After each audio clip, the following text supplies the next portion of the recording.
Good afternoon, everyone. My name is Al. I want to thank you for finding my channel, Kindred Souls of Brooklyn.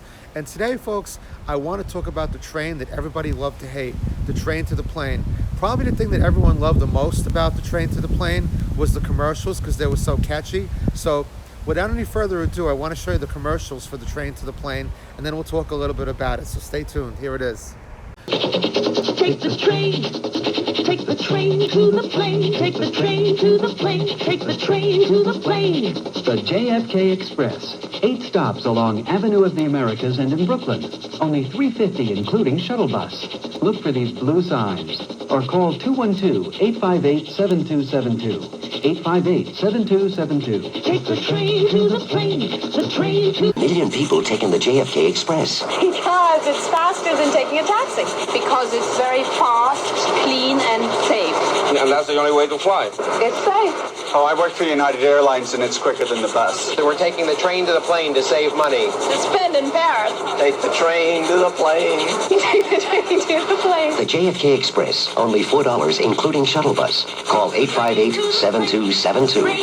Hey folks, so I think the JFK Express was a great idea. You know, it was $3.50, and back in the day you didn't have the JFK shuttle that you do now, which takes you right to the terminal. So essentially the JFK Express, the plane to the train, in actuality wasn't a train to the plane, it was actually a train to the bus, because when you took it there you got off and you went on a shuttle bus. But still, it was not a bad thing for $3.50. But here's the thing that drove me crazy, was that when I went to school in the city, I went to school on 59th Street at John Jay College, and the JFK Express seemed to run in competition with the direct route I was going in, because the Express ran on the A line from JFK, and then what it would do was only about 12 stops. I'll put the map up there of where the stops were, but it would go from the A line over to the F line. So essentially, when it pulled into J Street, especially when I was going to school, it was usually in the morning, you know, it was rush hour, it was crazy. So the train would pull in, but a lot of times what would happen is you'd come off the F train and the A train would be really crowded, and the announcement would be, you know, just wait for a few minutes, there's going to be a next train right behind this one, go on the next train. You know, there wasn't apps the way you have them today, and there wasn't, you know, digital boards telling you what the trains were. So you would wait there, and then all of a sudden in would come in the JFK Express, and you'd see that airplane on the front of the, you know, on the logo in the front. You'd be like, oh man, oh God. And then the thing would just sit there, it seemed like forever. You know, most subway trains would come in, it's a quick 1-2, you know, the doors open, people get out, people get in, the train moves on, that's it. But it seemed like because the JFK Express was only, I think it was once every hour or two at different times, it would just sit in the station for maybe 10 minutes. And he'd be like, come on, I gotta go, what's going on here? Move this thing out of here. So I think a lot of people had the reaction to it, you know, but you know, the thing did last for quite a long time. The JFK Express lasted from 1978 all the way up to 1990. And I think what happened in the end basically was that what a lot of people already knew was that a lot of the riders who were riding it were actually from Rockaway or Howard Beach, and they just wanted to avoid, they were willing to pay the extra money for the subway fare to get to work faster, which still was a pretty good deal. So, you know, they canceled it out, and then it became more of the A train just kind of took over what that was doing. And then they turned around in 2003, they actually built what you have there now, which is more like the air train.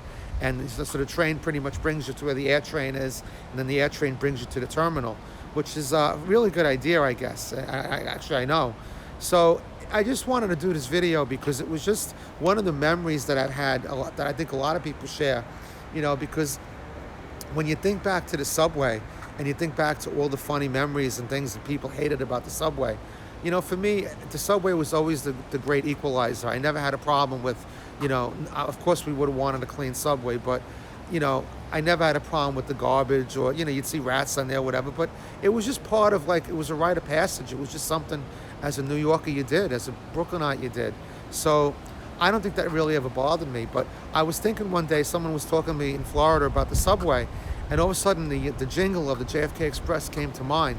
I said, holy cow, I got to do a video on that because, you know, if I think back to all the crazy things in the subway, that was probably one of the things that consistently drove everybody crazy for years and years and years. So what do you people think? I mean, I'd love to hear what you guys think about the JFK Express, any memories that you guys had about it. I mean, they did keep the train really clean. I do remember that. And I think it was on, yeah, they used to use the R46 trains, which if you look in the logo in the front, I'll put up a picture of one anyway. Those of you who love trains know the R46s. And then I think they went to the R44s toward the end of the tenure of it. But it was just amazing. So just another one of those things in New York history that, just like the token, that we had to live with and endure. And we look back on now and we smile and we laugh. Because heaven knows, I wish I could go back to those days. But anyway, folks, I hope you're enjoying this video. I really appreciate you guys watching. It's really important. All the proceeds from this channel go to suicide prevention. We lost my son back in August of 2019. So we started a foundation. We call it the Waffles Foundation. Matt's name, you know, his name was Matt, but his nickname was Waffles. He was a really great guitar player. And the foundation that we're running is the Suicide Prevention Foundation.